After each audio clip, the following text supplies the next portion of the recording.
I want to talk about some things. I don't want to talk about why I already know the war is on the people and the war is not the way you think it is. That's why when people talk about these wars and rumors of wars, I don't really pay any attention because the real war is on the people. The real war is on the civilians or citizens. The real war is on them. So I was just looking at a video about something taught me to look into the gas. I'm not really in this situation because right now, as of now, I don't really have a car. Now I am looking into getting a car in the next.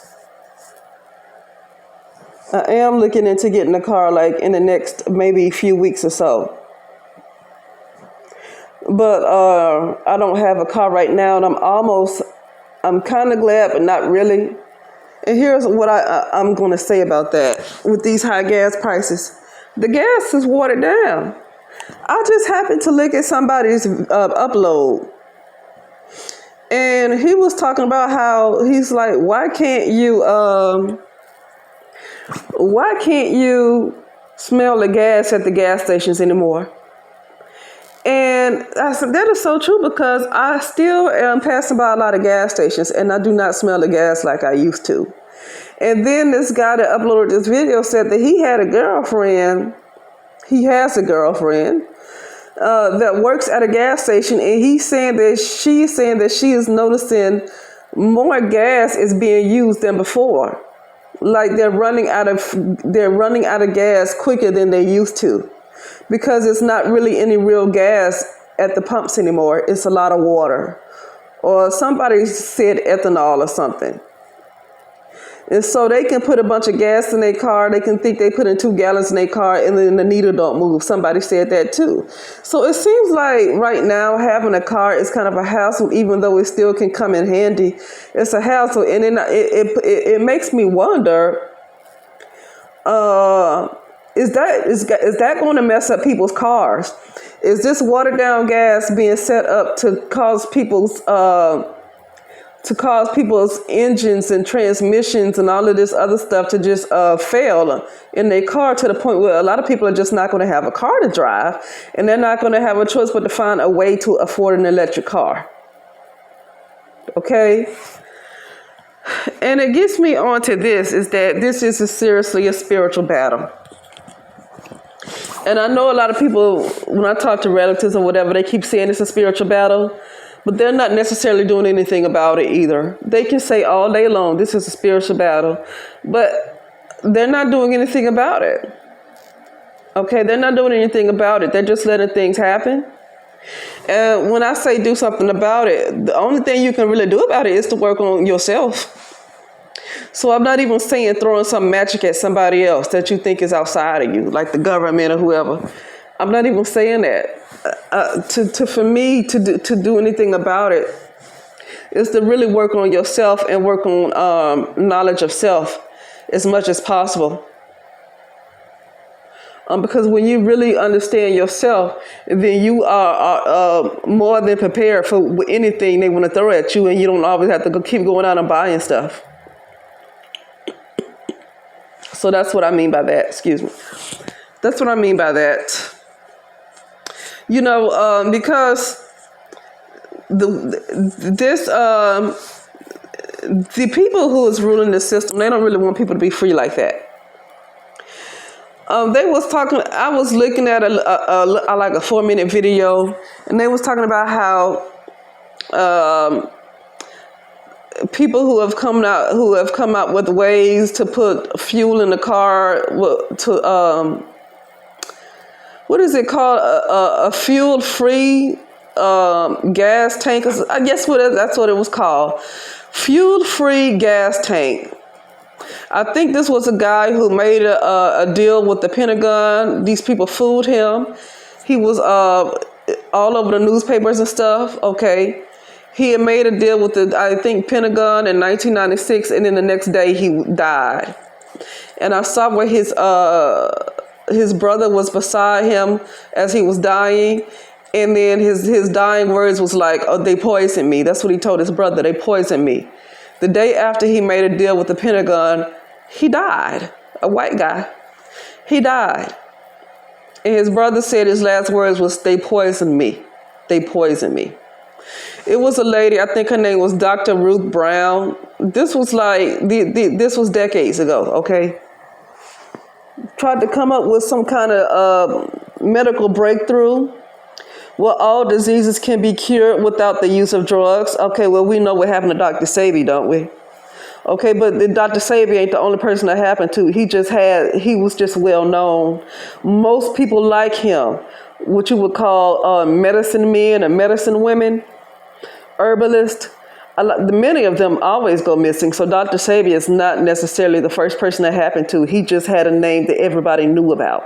Okay, but like this lady named Dr. Ruth Brown was coming up with a medical, and this was decades ago, come up with a medical breakthrough where people can be cured of all diseases without drugs. And she mysteriously died, and all of her work, all of her research was confiscated by the government.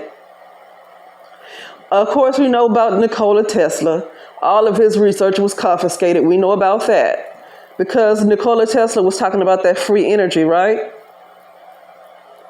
Nikola Tesla was talking about that free energy. I want to say this. The energy is inside of you. The energy is inside of us. The energy does not exist outside of us. Energy should not cost anything. Everything that we need already exists in us. But because we have fallen so low in consciousness to really believe in an external world, even for the people who know the universe is inside of them, they, and I'm going to say we, still behave in a way that everything is outside of us. Because guess what? I still do that too, even though I know the universe is inside of me. Because that's a problem. I'm going to tell you why that takes work. I should not be going to pay for food. I should not be going to pay for transportation. There really should not be any worry on the gas being watered down. That's how I know most people who still talk about, including me too, that's why I say it's a process. It takes work. Most people who are still talking about how you know the universe inside of you and talking about how you manifest and stuff, you should not have to pay for gas, and you should not have to pay for food, and you shouldn't have to pay for rent. If all this stuff exists inside of you, you shouldn't pay for anything. It's all inside of you. That means it's already you. That means everything you need is already in you, and you shouldn't have to pay for anything. And just the mere fact that anybody is paying for anything, it doesn't matter what knowledge they have. It doesn't matter how woke they are about the spirituality. It doesn't matter. If they're paying for anything, they're paying for anything. That means that they only know on the surface level that knowledge, but it's not necessarily cognized, because they're still paying for food, and they're still paying for gas. They're still paying for cars. That means they're not necessarily that high in consciousness either. That means they're not that high in consciousness. They're just aware of these things, but they're not that high in consciousness, because at this point, everything will be free. Why are you paying for something that's already in you? Why are you paying for it? And when I say you, I'm speaking in general, because I already said that that's the real war. The real war is inside of you. The battlefield is in the mind. The battlefield is in the mind. But then again, I said on a couple of videos ago that you are not the mind. That's something I realized, that you are not the mind. The mind depends on you to believe in it. And the minute you separate from the mind, all this stuff goes away. The minute you separate from the mind and become your true self and rise higher in vibration and higher in consciousness, all this stuff with the government and Putin and all this Ukraine and all this stuff with the banks, all this stuff goes away. It all goes away. That's why the mind needs you to hold on to it. The mind needs you to believe into it so they can keep on with their agenda. The minute you really, truly release the mind, they're gone. They don't exist anymore. They don't exist anymore. And guess what? You ain't paying for nothing.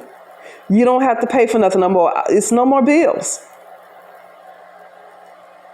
So that's why I'm not 100% into the purple message, even though I get it.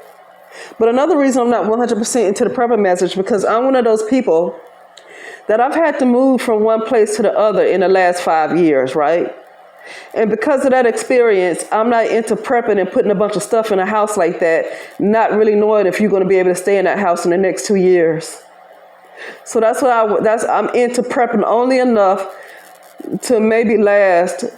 And you know what? If I do prep, I'm into prepping a bunch of non-perishable items. But one thing about it is I'm not into spending a whole lot of money either. Because most people who are pushing the prepping message, they've been in their house 5+ years. So they don't really understand what it's like to have to leave their place like that. Some people are, because some people have been in hurricanes and stuff. And so if you've been in a hurricane, you definitely got to be careful with that prepping message, because if you have to deal with hurricanes, then you know what it's like to have to leave your place. And you know what it's like. You can't carry everything with you. So you should already know what that's like, because I grew up in Alabama.